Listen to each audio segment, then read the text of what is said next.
এই ভিডিওতে দেখাবো আপনি আপনার পছন্দ অনুযায়ী কিভাবে বায়োডাটা খুঁজতে পারেন ফিল্টার অ্যাপ্লাই করে। তো আপনি আমাদের অ্যাপের হোম পেজে আসলে দেখতে পাবেন এখানে অনেক বায়োডাটা আছে। এখান থেকে আপনি আপনার পছন্দ অনুযায়ী বায়োডাটা বের করার জন্য ফিল্টার এই বাটনটাতে চাপ দিন।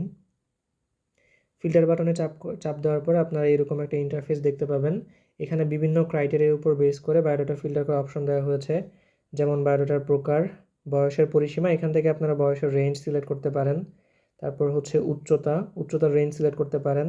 ঠিকানার মধ্যে বর্তমান ঠিকানা, স্থায়ী ঠিকানা, তারপর বৈবাহিক অবস্থা, পেশা, এভাবে করে আরও অনেক ক্রাইটেরিয়া দেওয়া হয়েছে। এগুলো থেকে আপনি আপনার মতো পছন্দ মতো ক্রাইটেরিয়া সেট করতে পারেন। সাপোজ ধরেন আমি যদি একটা দেখাই, আমি পাত্রী বায়োডাটা খুঁজতেছি।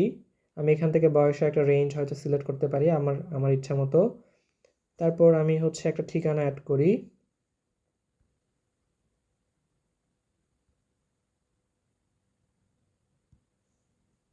আমি একটা ঠিকানা অ্যাড করলাম। তারপর হচ্ছে ধরেন এখানে আমি একটা বৈবাহিক অবস্থা অবিবাহিত দিলাম। এভাবে করে আপনি আপনার মতো করে মাল্টিপল ভ্যালু সিলেক্ট করতে পারেন। এখান থেকে চাইলে আমি আরেকটা যদি সিলেক্ট করি এভাবে, আবার দ্বিতীয়বার ক্লিক করে দিলে সেটা ডিসিলেক্ট হয়ে যাবে।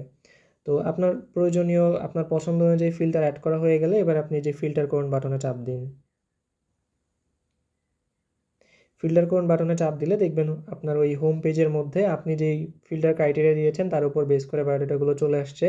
এবং এবার এখান থেকে আপনি একটা করে বায়োডাটা দেখতে পারেন। এভাবে করে আপনি এখান থেকে দেখতে পারেন। সো এরপর যদি আপনি মনে করেন যে ফিল্টারটা চেঞ্জ করবেন, তাহলে পুনরায় আবার ফিল্টারে এসে আপনি আবার পুনরায় চেঞ্জ করে আবার ফিল্টার করুন বাটনে চাপ দিলে পুনরায় রিফিল্টার হয়ে যাবে। আর ফিল্টারটা বাদ দেওয়ার জন্য এই যে এখানে রিসেট করুন একটা বাটন আছে, এখানে চাপ দিলে ফিল্টারটা রিসেট হয়ে যাবে, সকল ফিল্টার চলে যাবে।